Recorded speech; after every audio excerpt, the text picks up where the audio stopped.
Now that we've seen the draft here, before we send it over to our casters, couches, predictions, based on what we see? I think I'm gonna go with EG again still. They have team fight this time. They don't need to win the lanes. Couch EG over here. You two?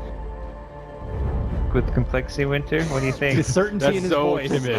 Yes. I'm just not sure about the Death Prophet. I mean, we are supposed to support completely, but looking at the draft, it's quite easy for EG to play the game. If Death Prophet doesn't have a rough time, I think Flexi win. But I think Death Prophet will have a rough time. Yeah, So I think EG will win just because they can shut Death Prophet down. But if Flexi wins, it's because Death Prophet does really well.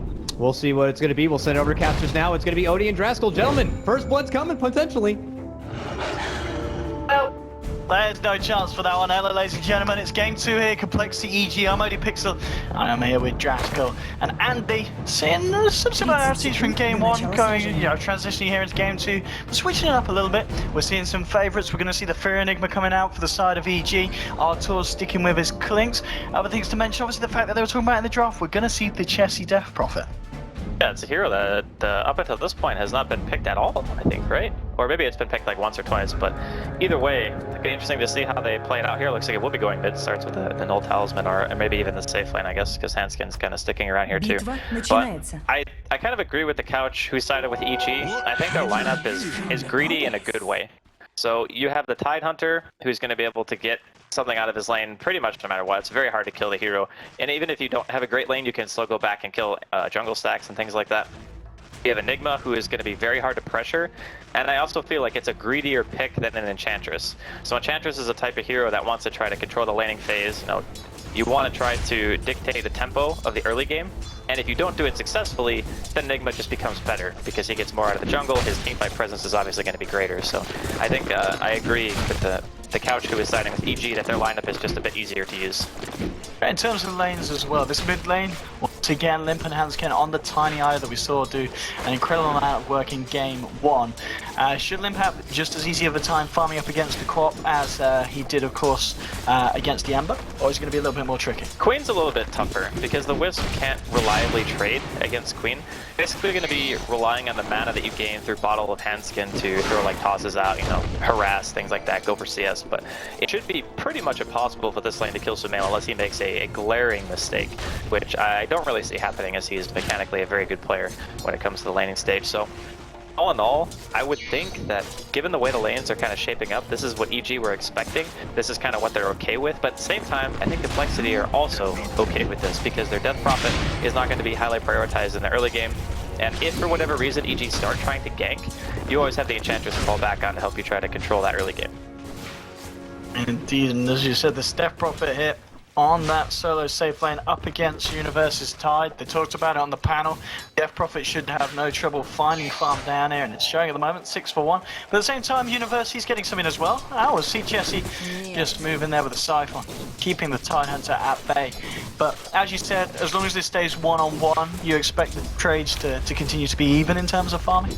Well, EG will pull ahead because they have Enigma. Enigma farms faster than anyone. Like, this hero destroys the jungle. It's not even close. So that being said, EG has the greedier lineup. That's pretty much all we talk about when, or all we mean when we refer to greed, is the fact that one team will be able to get more out of the early laning phase of the game if it's static. Again, that all depends on what Z-Freak wants to do, if he wants to prioritize going for trying to pressure a lane. The problem is, you can't really pressure mid because you need a very specific creep to kill Sumail. You're also going to need to toss back onto a tower if you want to kill him too. That's pretty much the worst thing that's going to happen is what we just saw there. He's going to eat a combo, eat a couple of spirits, then he'll either have to bottle crow or he'll have to go back to base. And then you can maybe kill top, but then you're also going to need a dust for that. For at the moment, I mentioned it earlier, it's continuing to do this pretty much uninterrupted. We'll see.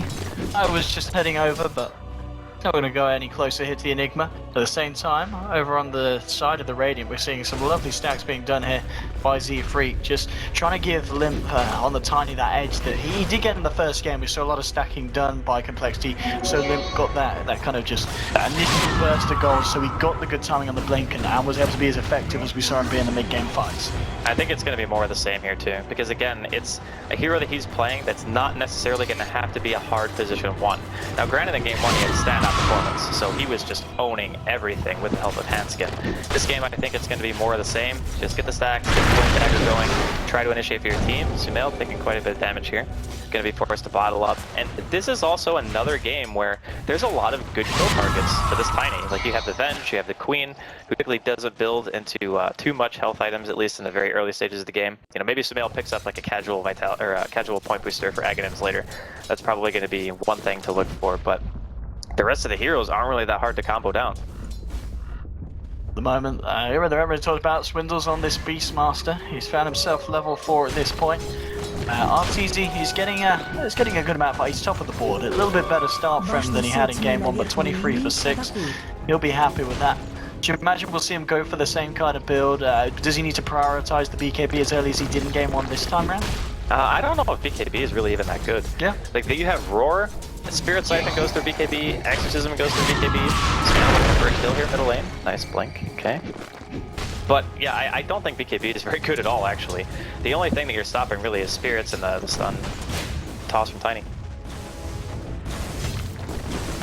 Still, bottom lane, what's going on here? We've got a bit of a walk around where Chessie's coming in close.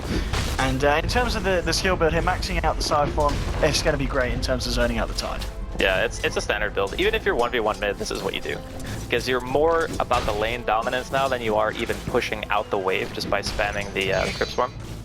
So this build is kind of what we've been seeing when Death Prophet was being picked quite a bit a week or two ago, maybe even, I think it was longer than that, but she had seen a little bit of play. People found out that you could gank her and then she kind of fell off, so putting her in the safe lane I think is a nice alternative way of doing it, just saying ganking the safe lane with the lineup that EG has is actually fairly difficult. Like they can send the Enigma down, like Blitz was suggesting on the couch, but Enigma most of the time just wants to sit in the woods and farm. Like this guy has got 44 CS at 5 minutes, and yes, of course, they are jungle creeps, so they don't necessarily give the same amount of farm as a lane, but Pear, he's level 6, Sumail's level 6. They're pretty much identical in terms of experience and net worth.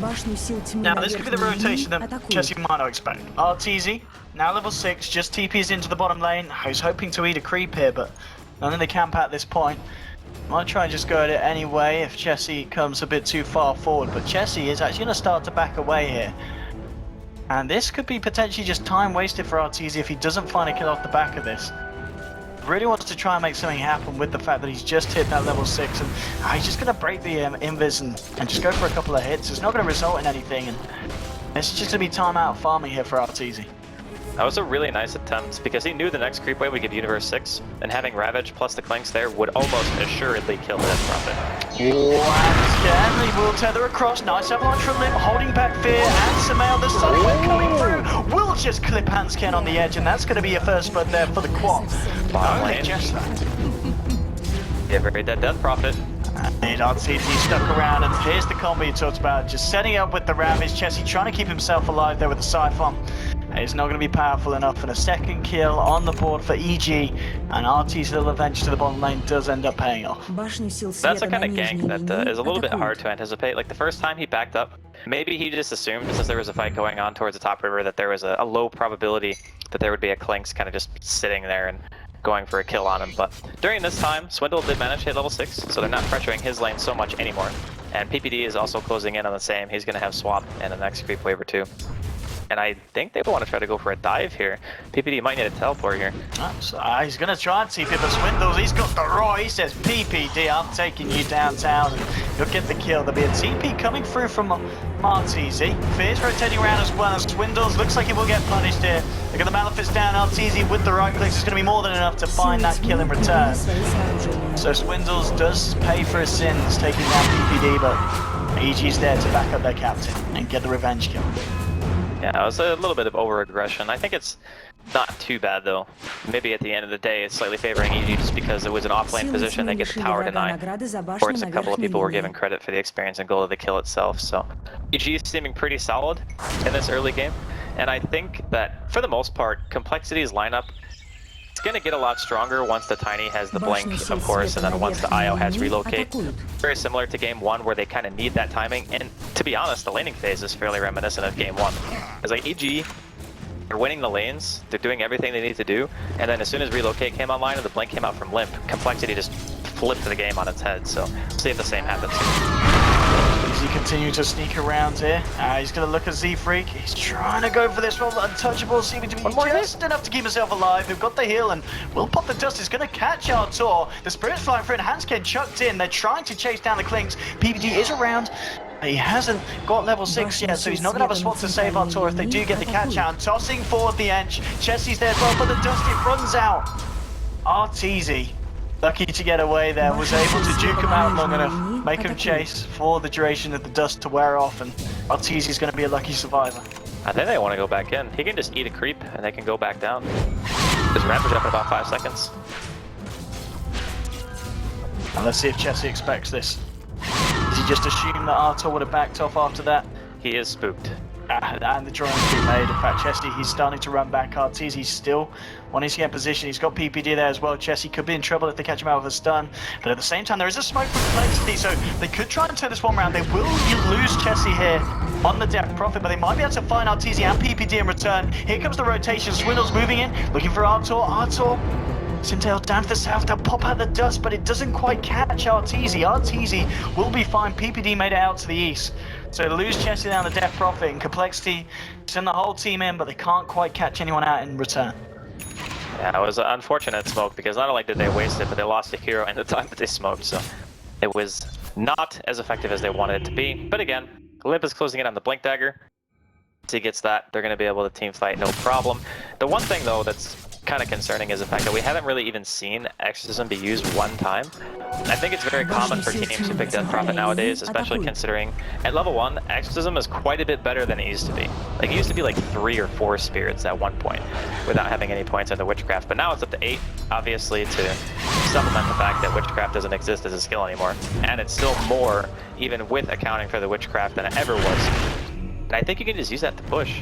But it doesn't seem like they want to try to group up this early. They're just prioritizing the level 6 on the Wisp and Blink before that. Well, it's easy.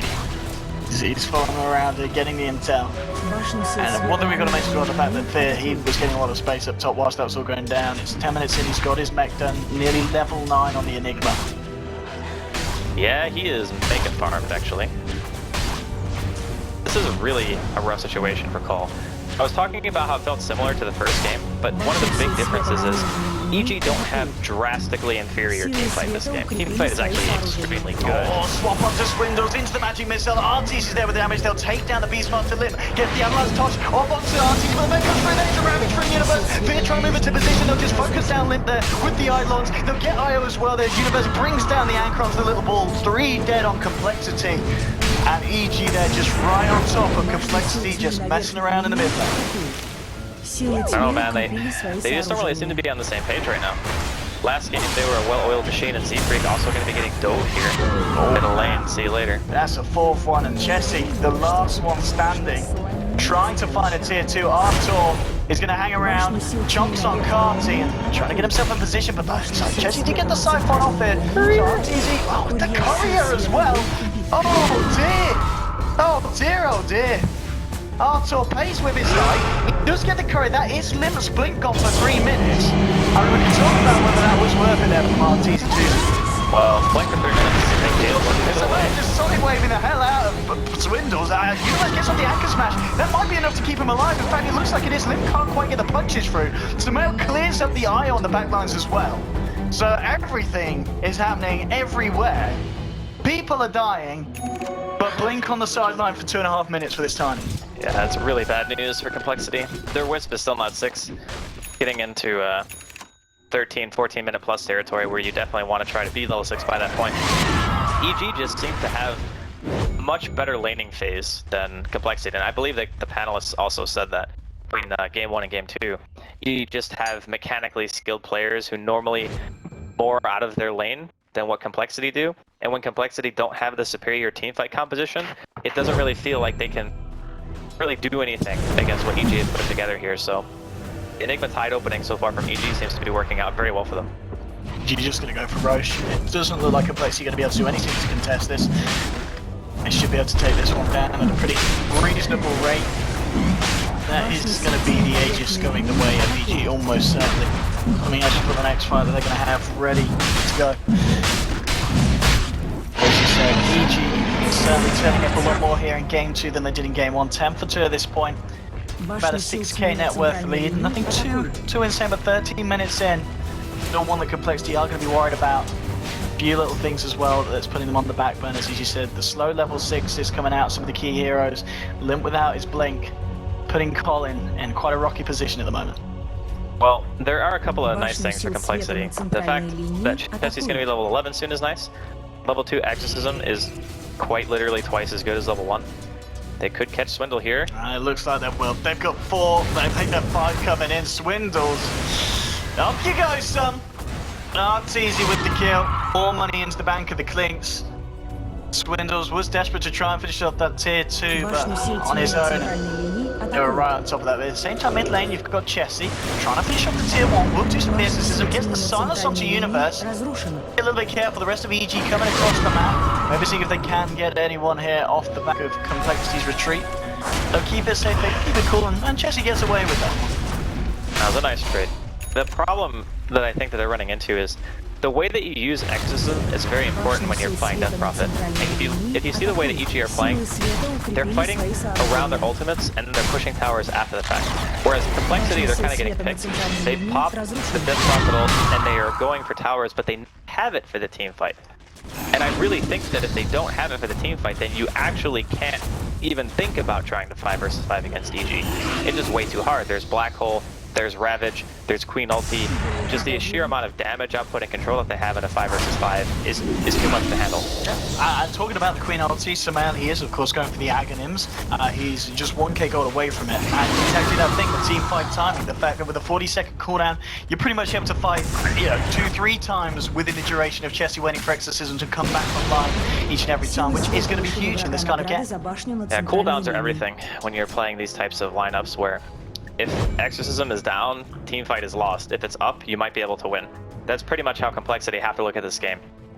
You can't fight around like 2.5 minute ultimates and expect to be able to win the engagement if the enemy team has theirs and you don't have yours.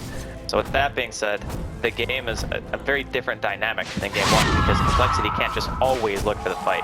Like even right now, Universe is farming this bottom lane.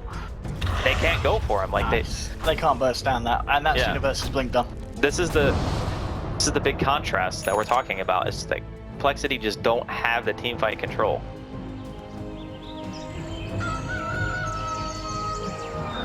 Let's see what the call's going to be. Sounds like a dust was popped there just to see if they could find a random Artoria. Going to be the case. It's easy. It's on a bit of a mission here, looking to track down Z-Freak. See if he can do anything about this one. He's going to go for it. Eats the Centaur. Going to be enough damage though, Z-Freak with the heal. It's unable quite yet to just sit there and burst down an Enchantress that easy. It's a little bit of a pain getting through the Ench, but I don't think they're going to be too torn up about it. He's still in a fairly dominant position here in game number 2. Yes, got Ravage and Black Hole ready for this push. I mean, until we see a team fight where Complexity use all of their abilities in conjunction and not just use Death Prophet for a split pusher, we're not going to have a really 100% sure understanding of how difficult the game's going to be for them. But as it stands right now, it ain't looking great. Top like Swindles and Sumail giving it a bit of some. Sumail went out with the Sonic Wave, but Swindles just turns around with the Primal Roar. Oh, Sumail blinking out just in time, but talking about Blinks, Limp comes in with the Avalanche and Sumail. Oh! He's still alive, gets off the secondary blink. He will escape. I mean, he's got Aegis anyway, so he doesn't go for that kill unless he has 2 lives. It's gonna be not easy. He loves this Enchantress. He's always hunting down Z-Freak. He's gonna go for a bit of a tempting maybe. He does have fear here as well, and Z-Freak could be in trouble. And the heal, not gonna be enough to save him this time. That's gonna be a dead edge. TC being credited with the kill. The damage output is insane. Well, it's like having strafe. It's 130 attack speed. Untouchable, I think, is like 1. I think it's 130 max. Yeah, they're both 130, much, so it exactly completely negates Touchable, which is quite nice. But still, EG maintain full map control. I still got Aegis up on Sumail if they want to try to push. And go for the tier 1 offlane. It's pretty much a free tower at this point. I don't think there's any reason why Complexity would want to contest a tier 1. PD eyeing up Limp, the swap into the stun. Limp will get off the Avalanche, but at the same time, the rest of EG, they pick off the eye on the sideline. There's going to be no save for Limp. Ravage comes from Universe just in time to stop the TP. They'll take down the Tiny as well. And do you know how manly you have to be to throw out a Ravage like that? Yep. I mean, he already had the TP started. And then he knew he had it. Universe knew he he's had just it. like, I got it. No problem. False max range Ravage. And when Universe says he's got it, he's got it. He definitely does. This is a very, very tough game complexity at this point. It got out of hand pretty early, to be honest. Like, just the simple fact that the rotation early on, they killed Chessie, they were talking about it on the couch. It wasn't Fear, though, that rotated, ended up being Artor just having the disable, and the Clinks is more than enough to kill. Just a death profit. Top lane, Swindles. You're lucky that Universe doesn't have the Ravage, of course, has already used Chessie's coming in, but EG, they've got a full 5-man, but what the smoke there! Just quickly dispelled, and they jump straight into the chest, they get the swat, they'll be the raw to Universe, but Universe, he's already used the Ravage, they don't need his ultimate that bad. They're going to lose the death profit. Hanskin gets tossed in limp. H says to take the IO. We'll give you him as kind of a trade-off if you let the rest of us live. And the rest of them do, but Chessie and Hanskin down for that. It was a peace offering. It was just After game one, Cole were like, alright, we messed up, we're sorry. Here, take this wisp. Please leave us alone. This keeps EG though, feeling pretty unstoppable right now. This kind of shows, I think the Complexity had some ideas trying to deal with the Enigma Tide, but they had to have known that EG were running it. Because when we see it earlier on in the tournament and just understanding that Universe and like PD and Fear play those heroes and they've been known to do it in the past, this is something that you kind of have to be able to see coming, right? It is the, and we've seen one of the other teams, of course, we saw do it a few times with Secret. Right. The Misery, Puppy's done, swap onto Chessie, they get up the X's in the Avalanche, once it's nice, RTG fully low, and all going out for the black hole right there! Oh, you're big sucked in! Universe comes in with the Anchor Smash, 4 deaths, 5 deaths! EG clean up Hound and Fear, turning up with the biggest black hole yet of this tournament. Well, if the game wasn't already difficult, that just made it a heck of a lot worse. It was a very, very heavy commitment though. As soon as Chessie gets swapped, Complexity had to go. Especially since the ultimate was popped too, so it's going to be a pretty easy Rax here, 21 minutes in, give or take, for EG. Only 3 kills on the side of Complexity, and I gotta say, if they thought that they had a way of dealing with this type of lineup, this was not the way. I don't know if Z-Freak just couldn't find any opportunities to go for kills, but I think the way that Peter ended up drafting this is he says, all I want to do is make sure that my solo lanes are hard to gank, because then the Enchantress has a really hard time influencing the laning phase in a big way. And since we pick Enigma, we know that we're going to be getting more out of the laning phase so long as every hero stays alive on our team. And just going off of that and the idea that they have insane teamfight potential and a good amount of damage split as well. It's just been a total massacre so far here in game 2. It just feels like the Tanio, the great first game, but if there's a team that you're not going to be able to pull the same kind of stuff against twice, it's EG. Yeah. Because PPD is, you did that first, I'll work out what to do the second time. Why is PPD a 1960s gangster? Why did he turn into that? I don't know, but this is some gangster stuff right here from EG. Their adaptation has always been phenomenal, though. I mean, that's one of the things that is a hallmark at EG, is their ability to... I mean, they're literally known for going to the lower bracket, and then going through the lower bracket, and then winning. That's what EG do. So, adaptation, always going to be something on a checklist if you're talking about this team. So, okay, Complexity just tap out. Personally, I think they only did it because it's the 322. Lovely Ravage Universe. Do it again with you. Oh, and it was 322. 322? Oh, 3 to 22. Oh! Guarantee you that's why they GG'd. No, I'm an idiot. I had a cheeky old tap to Twitch. I was like, why is everyone saying 322? No one's throwing this one.